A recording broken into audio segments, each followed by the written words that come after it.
Bismillahirrahmanirrahim. Assalamu alaikum. Welcome to Newsroom. I'm your host, Khalid. But today is the 27th of May 2025. These are the stories that we'll be highlighting during the course of the show. We'll begin, ladies and gentlemen, with Modi's war hysteria. Now, nothing new there, but he goes a step further each time when he addresses his people in order to create more and more of this jingoism that him and his Godi media have been creating since the Pahalgam false flag operation, and even in fact before that. What he says also is talking about keeping his bullets ready for the people in Pakistan. This is, if not a direct threat to the people of Pakistan, goes against all norms and practices when it comes to any respectable nation or any form of diplomacy or norms between two different nations.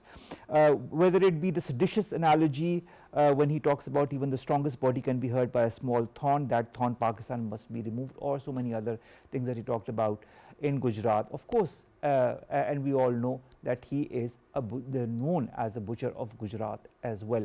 The Foreign Office took out a very strong statement in response to that, but you know, that has never deterred Narendra Modi in the past, and it will not deter. The only way he can be deterred is when there is a strong pressure from the world, and when the world actually knows the reality of Narendra Modi and his policies and his government. I think there is not much success that Narendra Modi can achieve internationally.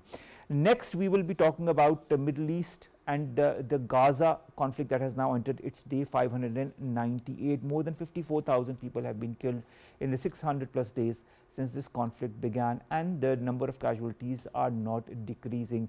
Those people who are also affected by the famine, affected by the lack of basic necessities, also keeps on increasing. Children and elderly are dying because of starvation, and more proofs are coming on that regard. Although there is some movement on the international front in order to strive for some kind of peace or a peace settlement or a ceasefire agreement between the two sides, but for the moment nothing concrete has happened. Nevertheless, more and more people across the world are becoming cognizant of the brutalities, the sheer brutality and genocide of the Israeli government. This is going to be our second segment. Then we are going to talk about Emmanuel Macron, of course, the French president, who has been under the scrutiny of his own media and other media as well because of his relationship with his wife. There's a certain age difference between him and his wife, but the fact is that certain media have gone beyond limits when it comes to this relationship and have tried to create a wedge between the two. Of course, he has denied this, but the fact is that in this day of misinformation, disinformation, even the president is not spared of a country. We'll begin with our first that concerns Narendra Modi's war hysteria. We've been joined by Dr. Saad Khan. He's the president of ECI in Tehran. Thank you very much, Dr. Saad, to have joined us. Dr. Saad, how dangerous is this open threat by Narendra Modi? And there are so many threats that, of course, he gives to the people of Pakistan. But this time he talks about, eat your bread or else, my bullets are always there for you. How dangerous is it for regional peace, especially coming from a nuclear armed state leader? Thank you very much for having me here. And I think that this has been the part of India's foreign policy for well over 8 decades. Sometimes there is an impression in Pakistan that certain political parties there are less hostile towards Pakistan than others, which is not correct. 1971 and 1965 was took place when Congress was in power, and 1999 Kargil conflict and the 2025 Operation Bunyanu Marsoos, they took place when BJP was in power under two different prime ministers each time. In 1965 and 71, the Indian prime ministers were not the same, although the party was the same. Same with 1999 and 2025. So this belligerent attitude has been towards all the neighboring countries. India has militarily invaded Sri Lanka. India landed paratroopers in Maldives. India has time and again attacked Pakistan. India has actually, through military operation, gulped down a country called Sikkim. Now it's one of the promises of India, one of the states of India. Bhutan is under almost military colonization. So when you see all countries of South Asia, there is not a single country where India has not militarily intervened with their military boots, whether it's Bhutan's capital Thimphu or Male or Dhaka. But Pakistan is the only voice of sanity in this region. We have never threatened anyone. We have never sent our military boots anywhere in the region or beyond, except for peacekeeping purposes. Pakistan has been the largest contributor to UN peacekeeping operation for the past 70, 80 years, 76, 77 years. So I think whatever the Indian Prime Minister says, there is nothing to worry. They will continue tinkering with us. They will continue tinkering with the regional peace. Only the political parties would change. Only would the names would change. The faces would change. And Pakistan is strong enough to deter them, as we have been doing for the past 77 years. They are a country 6 times larger than us in terms of population, 4 times larger in area, 8 times larger in GDP. And look what happened to them in the 4 days, 7 to 10. They had to sue for peace. So let them say what they say. Dr. Saad, let's come to this statement. This and other statements that he has recently made at a public rally. Aren't such statements a clear violation of Article 2.4 of the UN Charter, which prohibits threat or use of force against any other state? Of course they are. It's a total violation of international law, international UN Charter, and the Simla Agreement. Even in Simla Agreement, there is a clear prohibition of use or threat of use of force against any nation. So, and against each other, because Simla Agreement is a bilateral agreement between Pakistan and India. And this statement is violative of all international norms of decency and responsible state behavior. So even if they had bad intentions, that need not be said like this. And one would not expect it from the prime minister of a democratic nation. That is true. Also, Dr. Saad, he calls Pakistan a thorn that needs to be removed. Is Modi not only dehumanizing an entire nation, but also justifying state sponsored aggression? I think Pakistan is there to stay till eternity. And somebody, if we are a nation of 250 million people, fifth largest on the planet. And since the advent of Muslims from the time of Muhammad bin Qasim, there have been time and again leadership from the other side which has been calling for the extermination of Muslims, etc., etc.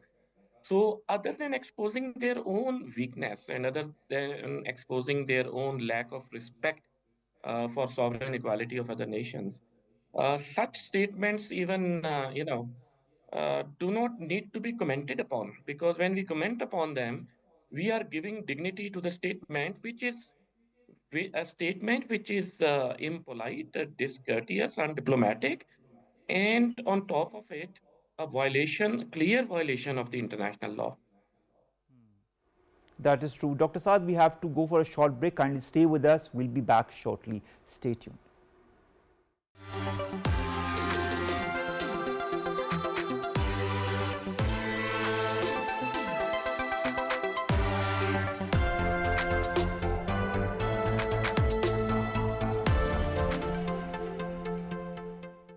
Welcome back. And we're discussing Narendra Modi's war hysteria post Operation Bunyanu Marsoos and his defeat in Marka-e-Haq, and of course Pakistan's tactical superiority that has been now established since then.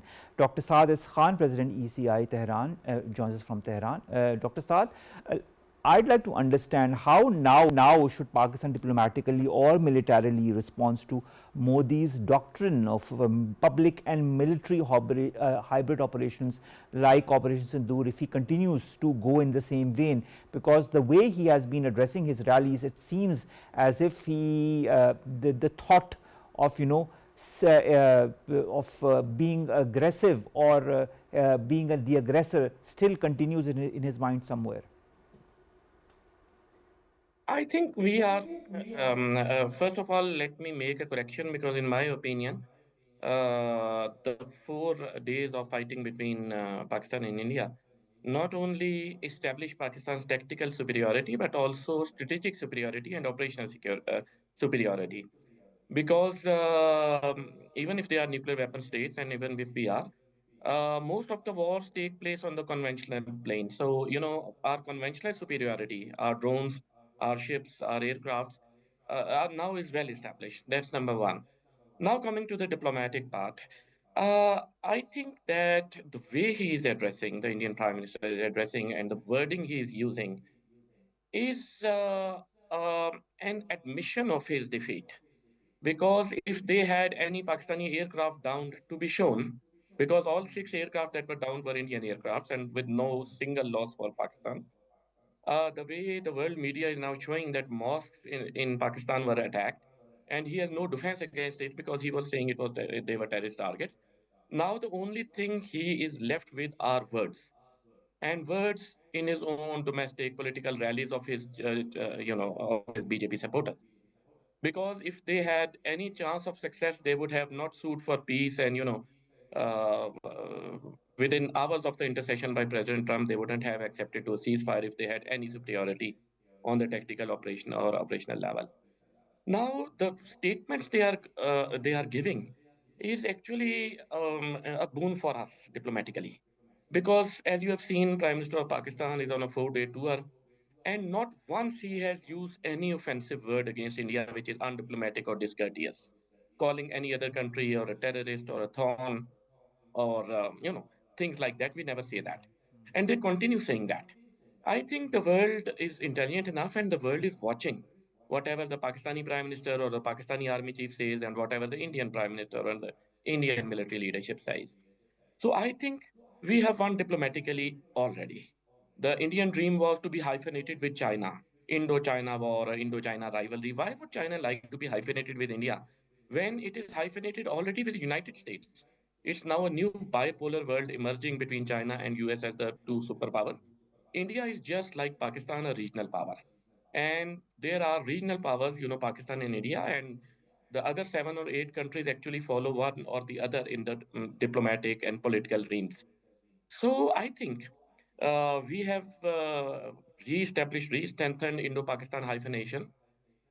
We have brought back Jammu and Kashmir agenda on the world priority, including the French president, the British foreign minister, the US president, who used who used his offer for good offices to resolve this Jammu and Kashmir issue 8 times in the past 6 7 days. So I think what we are doing is the right track, and it's also our moral superiority that we are winning diplomatically. And since they are not, they are using such type of language which I think does not behove a high office of a country, which they are doing. Dr. Saad, also, if you remember well, after the first flag operation in Pahalgam, he put the Indus Water Treaty in abeyance. This is something that he talked about again, addressing the public rally in Gujarat. The butcher of Gujarat, addressing the rally in Gujarat, says that Pakistan is sweating after his water threats, quote unquote. How serious do you feel is the violation of the Indus Water Treaty, and what can Pakistan do? What options does Pakistan have now under the current circumstances? I think most of the battles are decided on the in internal and inner strength of a nation. We have proved that we are a resilient nation, equal to them in status, but superior to them in military prowess. I don't think whatever statements he is making, he will be able to implement for two reasons. One is legal, because there is no provision in the Indus Water Treaty of suspending it or abrogating it or holding it in abeyance. It does not mean anything. It's a nullity in law, as we say as international lawyers. It's a nullity in law. So whatever he says that it has suspended, it means nothing in the eyes of law.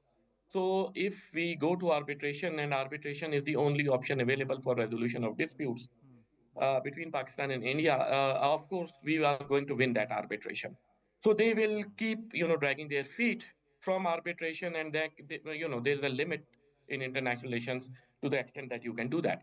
So Pakistan has already invoked that arbitration clause and intimated India accordingly, and they have yet to respond. So legally we have no problem, because whatever they say in the eyes of law, that cannot take place. Then there is a practical level.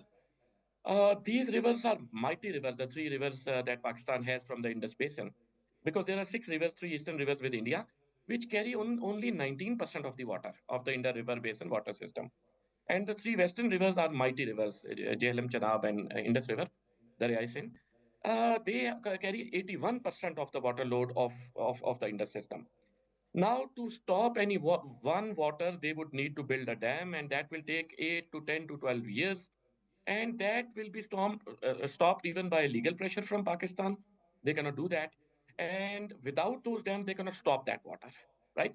So there is a practical aspect that will take 10 to 12 years, and Pakistan would never let them build them. Militarily, we have made it clear that we will not let you do it that. And even legally, we have told them that they cannot do that. So let him try his best to convince his people that Pakistan is trembling because of his threat of suspension or his decision of suspension. But as I said, this decision is a non-decision because legally it has no basis. This decision cannot be made within the ambit of the treaty. So let him, try to win a few seats here or a few seats there if he wants to. But all Pakistani waters are running normally, and Pakistan's water is whatever he says is available to us. Yes, they are All right. sometimes they behave in erratic ways, stopping the water for 3 days and suddenly releasing it, but they have been doing it during 1965 and 71 wars, and whenever there was tension between us and them, they do this. They do utilize this tool, which is, I would say, inhuman. Playing with the water or food of the other side is a crime against humanity. So even saying that, I think, is not appropriate for a nation that we can or we will stop water. This is unfair, unjustified, and immoral. Dr. Saad, and another thing that is very inappropriate for a nation per se, a nation that holds itself accountable, that calls itself democracy. Anyways, I go back to another of his statements in Gujarat, and he says that terror activities in India are a deliberate war strategy by Pakistan. Terror activities in Pakistan are a deliberate war strategy by India. The hybrid warfare that India has been perpetrating within Pakistan, what is happening through proxy wars with the Fitna al Hindustan and Fitna al Khawarij is a direct testament of India's direct and indirect involvement in a war in Pakistan and to destabilize Pakistan. How can an Indian leader say that terror activities in India are a war strategy by Pakistan, when in fact it is India that is doing exactly what Modi is pointing Pakistan towards? All right, let's forget for Pakistan for a moment because we are not on very pleasant terms with India. Canadian Prime Minister, now he has become ex Prime Minister Justin Trudeau, um, officially announced, to his House of Commons that India had been murdering Sikh separatists and other Canadian citizens who were naturalized Canadians on its soil, and you know what a diplomatic row it's caused. United States is investigating several murders of overseas Indians or overseas Kashmiris or overseas Kashmiris or Sikhs whose murder or attempted murder can be linked to India. In Pakistan, I think there are at least 19 proven cases of target assassinations of leaders sympathetic to the cause of Jammu and Kashmir or others who have been targeted in the past 3 4 years. So one thing is very clear that Indian terror operations, just like Israeli terror operations, work with no boundaries. It can be United States, it can be United Kingdom, it can be Canada, and of course it can be Pakistan. And you cannot imagine what they do in smaller South Asian nations, in Sri Lanka, in Maldives, in Bangladesh, in Bhutan, for example. Not only they have at one time or the other militarily intervened, but the hybrid war has continued. So, when they say that Pakistan is perpetrating a hybrid war, first of all, they are going against the UN General Assembly resolutions, which says that legitimate struggle of self-determination uh, cannot be equated with acts of terror, right? So, because there were armed struggles when this resolution was passed, there were four different resolutions passed in 1960s and 1970s when Algerian civil war was taking place, or when Zimbabwe's civil war was taking place for war of independence, and so on. And the UN General Assembly decided that rights of self-determination and terrorism are two different things and cannot be equated. So whatever armed struggle, for example, the Palestinian forces in Gaza, or for example, the freedom fighters in Jammu and Kashmir do against the Indian armed forces, occupation forces, like in many instances. that is well covered under international law. And calling any activity terrorism without any proof and attributing it to Pakistan is incomprehensible. Because on your television, this channel discussed again and again in the past few days that in Pahalgam there were 26 people killed, and that's depending on which location of line of control you are talking about, between 210 or 270 kilometers away from the line of control. So if Pakistan could send them what they call terrorists 270 kilometers inside them, their controlled territory, although it's illegally occupied, and 700,000 troops cannot find them even after 1 month, then it's a question on the competence of their security forces. They cannot blame Pakistan for a terrorism when Pakistan has been the biggest victim of terrorism all its most of its recent history, 20-25 years. So of course, whatever they are saying is That part is of so their true. That hyper. Dr. Saad, the fact is that competence is a word that I'll take from this conversation. Competence is something that unfortunately the current Indian government lacks, and amongst so many other things, credibility and truth, honesty, sincerity, and democracy, pluralism are all things that are lacking in the current Indian government. Let's hope better sense prevails. That is all I can say. But Pakistan has proven on the 10th of May that it is capable of thwarting any enemy designs. Thank you very much, Dr. Saad Khan, to have joined us. Let's come to our second segment, and that concerns the Middle East and in particular Palestine. Today is 598 days, almost 600 days since this conflict began, and the number of casualties has exceeded 50,000. We've been joined by Ahmer Bilal, Sufi, international law expert, to discuss more on that. Sufi Saab, thank you very much to have joined us. When you look at what all the atrocities that the people in Palestine are facing in the whether it be the killings, whether it be the lack of food, medicine, shelter, whether it be the constant bombing, and the list goes on and on. What are the options available to the people of Palestine under the current circumstances when not many are coming to their aid, especially from the West? Well, obviously, it is a very unfortunate situation from a Palestinian point of view to be in this situation because there is more than what Palestinians can do. There is actually an obligation on all the states to prevent any kind of genocide or war crimes against Palestinian civilian population. That is a foremost obligation. In other words, this uh, this genocide in Gaza and the destruction of Gaza, destruction of civilian properties should not have taken place for the simple reason that all countries in the world, whether Muslim countries or non-Muslim countries, have a duty under international law to prevent any happening of genocide.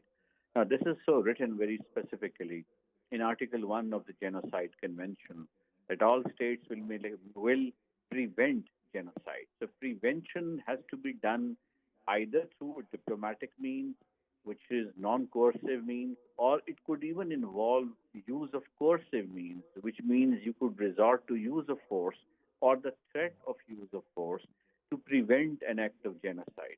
So I think the countries, all the countries in the world, unfortunately, have failed in their obligation under Article 1 of the Genocide Convention. All the countries which are parties, which have ratified the Genocide Convention, have taken upon themselves individually and collectively and regionally to take steps and measures to make sure that genocide is prevented. That's their failure. And that is a very gross failure of the historic proportions. So I believe while the Palestinians have done what they could, they took the matter directly or indirectly through the International Court of Justice. Whenever there was a series of violations of international law of occupation in the IHL, International Humanitarian Law, they were able to take the matter somehow to International Court of Justice. Whether in the famous Wall case, they sought a declaration from the International Court of Justice that the way wall was erected is absolutely against international law. Then series of other actions which they took at various judicial forums kept on confirming their inherent right. but again, there is no preventive mechanism. So I think now the Palestinians can possibly look to an alternative global mechanism which is coming up, which is the Shanghai Council, SCO. I wonder if they may explore that as an opportunity. The OIC, unfortunately, has not been the very potent forum. They have issued just joint declarations and stopping short of that. So I believe there is an obligation on all the states. The Palestinians, as your specific question was, what can they do? They can seek alliances, but they can take the matter to the SCO and make a very specific presentation to the members of the SCO to come together who are outside the UN Charter and who are also simultaneously the parties to the UN Charter as well. All right, Sufi Saab, kindly stay online with us. We've also been joined by Barrister Safi Larori. Safi, thank you very much to have joined us. Safi, the 90% of the health infrastructure has been destroyed, and there's a lack of medicine entering into Palestine because of Israel that is preventing food, water or medicine from properly entering. In the last 10 days alone, 180,000 people have been forced to relocate from their present settlements. Already the whole infrastructure is more or less destroyed, but even from the places that they were sheltering in camps, they have been forced to relocate. More than 260 sites have been affected by forced evacuation orders, hosting some 125,000 Palestinians. Will this ever stop, or if this does, what is the mechanism that could be applied or will be applied? Much, Omar.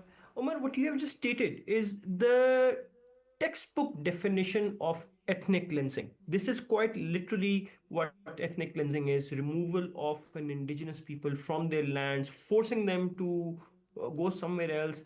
And this is a stated aim of Israel. The Israeli ministers, the Israeli prime minister, people like Ben Ghauri have been publicly stating that they intend to take away the land from the Palestinians and they want to resettle Israelis there.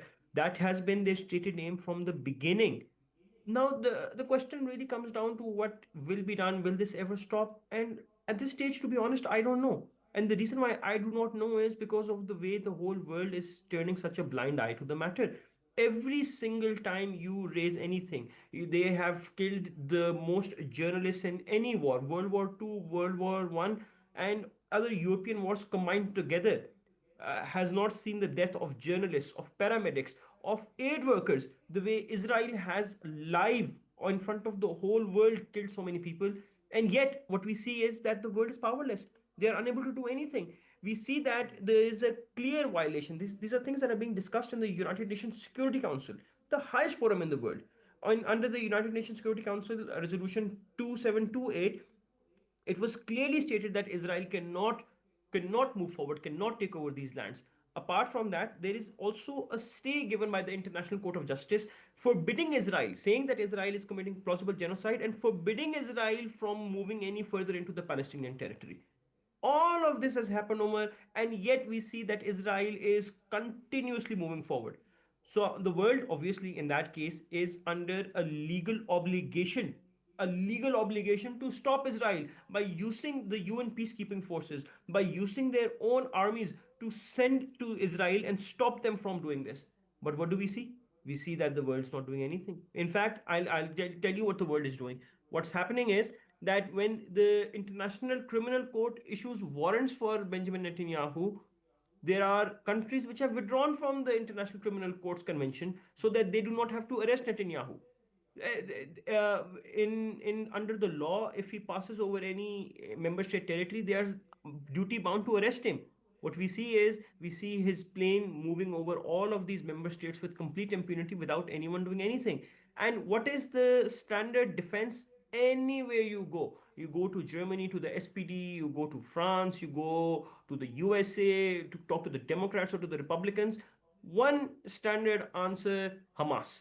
They will kill aid workers and they will say it was Hamas. They will kill children, bomb schools, they will bomb hospitals, they will bomb mosques, they will ethnically cleanse entire areas and they will just say Hamas.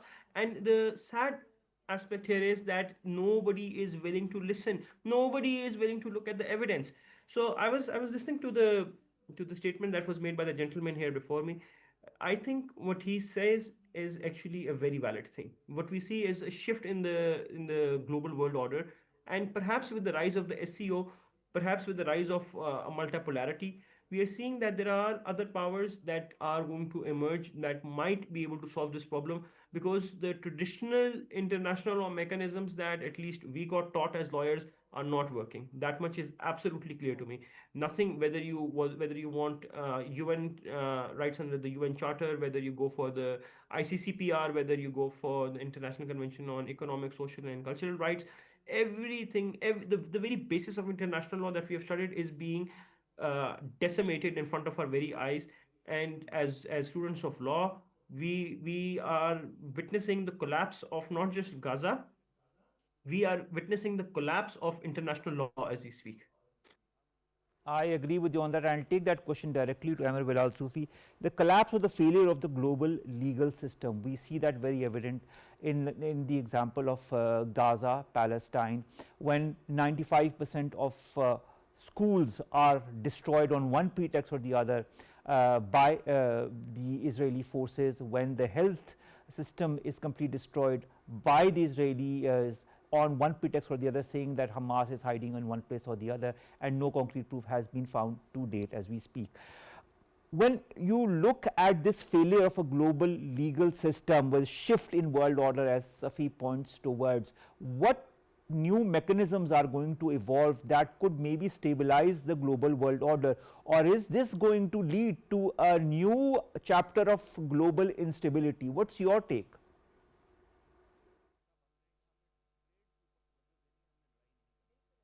Bilal Sufi, are you with us? Okay, Safi, I'll continue the same with the same question that I asked Ahmer Bilal Sufi. I think there's some technical issue, we can't get to him. So you say that there is a shift in world order. You say that there's a failure of the global legal system because of the way the ICG has not been able to comply with or forcefully apply law under the current circumstances. What then? Is there going to be a new global legal system or a new world order or a new system that will lead to stability in the world, or are we witnessing an era of instability? So, Omar, it's very obvious that we are witnessing an era of instability. For a new system to emerge, there needs to be consensus. It can only happen when countries across the world start agreeing that a new system is to be made, what that new system will look like, what it would feel like, how it will be implemented. None of those things have happened yet. Nobody is answering the basic questions regarding the present failures of the system, how this system has completely collapsed, and how nobody can rely on it. And it has not collapsed for Gaza alone, by the way. I want to emphasize that Gaza is just the first step of what happened. What we see is that the collapse is now having an impact on all other countries. We have seen the collapse of this international global system. We have felt it ourselves in Pakistan when India attacked us, claiming that unilaterally that Pakistan was harboring terrorists and just started attacking our territories without any problems. We have seen in a very similar way that Russia carried out the largest ever wave of aerial attacks on Ukraine a couple of days ago. Once again, nobody can do anything about it. And why is this happening? This is all happening because everybody is emboldened by Israeli actions. They're seeing that the world does not care. Nobody steps up to stop someone. Nobody puts any sanctions. No, it's not even sending physical forces. It is even something as similar as basic as recognition of the Palestinian people as an independent people. How many people have been able to do that? France has been saying that for the last couple of months that they will recognize Palestinian statehood. What's stopping them? I don't understand. Why don't they just do it? Why Mexico says the same thing? Spain says the same thing. If these people are serious, why are they using the recognition of the Palestinian state as a chip? Why is food being used as a bargaining chip? Why is aid being used as a bargaining chip? Why do you see the the irony here, the fact that the lives of journalists, the lives of aid workers who are stuck in Gaza are now being used as bargaining chips to end the war? And which war? And the war that Hamas has been wanting to end from the beginning. On multiple occasions, they have agreed to give away the hostages. And we have on record once again the fact that Israel does not want to take its own hostages, because if it takes the hostages, it will lose the rationale for continuing its genocide. So Israel, despite Hamas offering to give back the hostages, Israel is not willing to take them. I mean, this is the irony of it all, and the irony, the bigger irony, is that we see the reaction that, or the lack of reaction thereof. Amir, Bilal, Sufi, thank you very much to have rejoined us. We were just talking about the shift in the global order and the failure of the global legal system through examples such as Palestine. I'll refer to German Chancellor Friedrich Merz, who said Israel's military actions can no longer be justified by the fight against Hamas. Statements like these we've heard many a times by many other countries, but are statements, is this the time for statements, or is this the time for action? And if this is the time for action, why is there no action? Is there a deliberate attempt to change the entire global demography?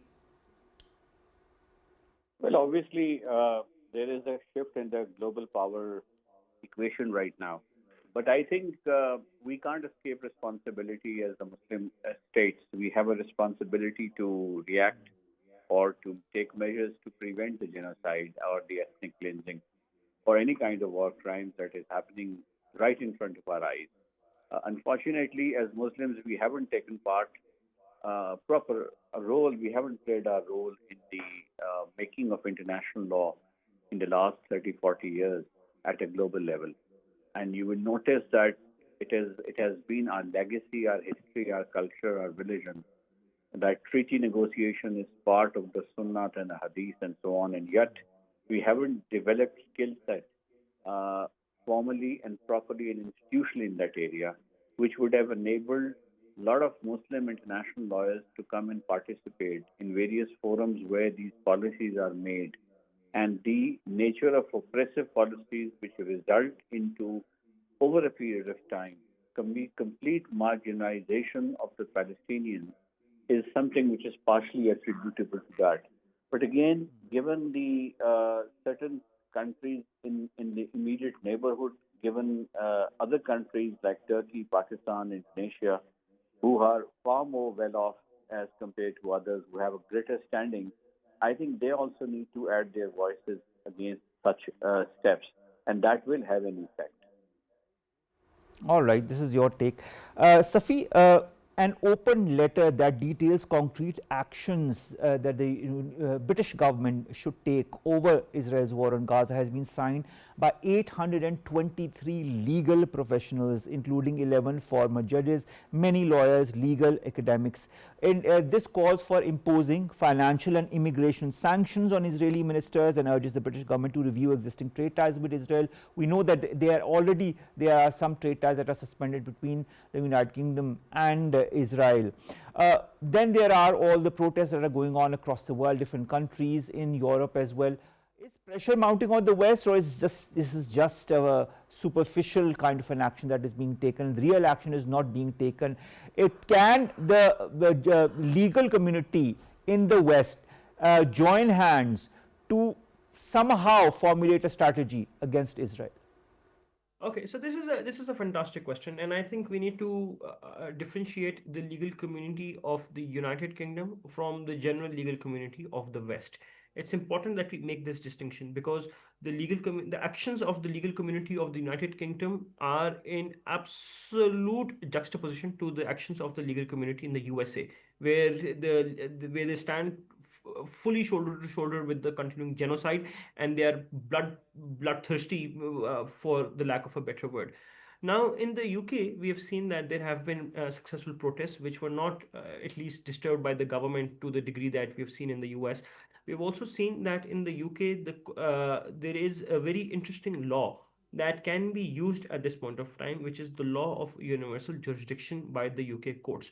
We have not seen an application of this as yet, but because Netanyahu is an international law war criminal and he is clearly a person who is conducting genocide without any doubt whatsoever. So since the ICJ seems to have failed, since the ICC seems to have failed, One of the venues is for countries that which have courts that implement international law directly and have universal jurisdiction, such as the courts of the UK, the courts of Spain, the courts of Brazil, the courts of Argentina. Amongst them, let's just take the courts of UK, which seems to be doing a slightly better job right now.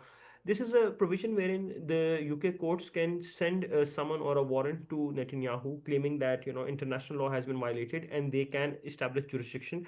In this particular case, since there seems to be a sizable push by the legal community, it might just happen. It might happen that one judge in the UK ends up sending Netanyahu a warrant and asks him to appear before the court on charges of genocide, and of course all of the various criminal charges against him that are very correctly there. And this is plausible. This is something that if were to happen, it would have a massive impact all over the world, because when we talk about global legal systems, the UK has been at least the the fountain from which all of these emerged. But when we speak of common law, it started in the UK, and even to date, the courts of England and Wales are used as the primary jurisdiction for many major arbitration cases, and English common law is applied almost globally in international contracts.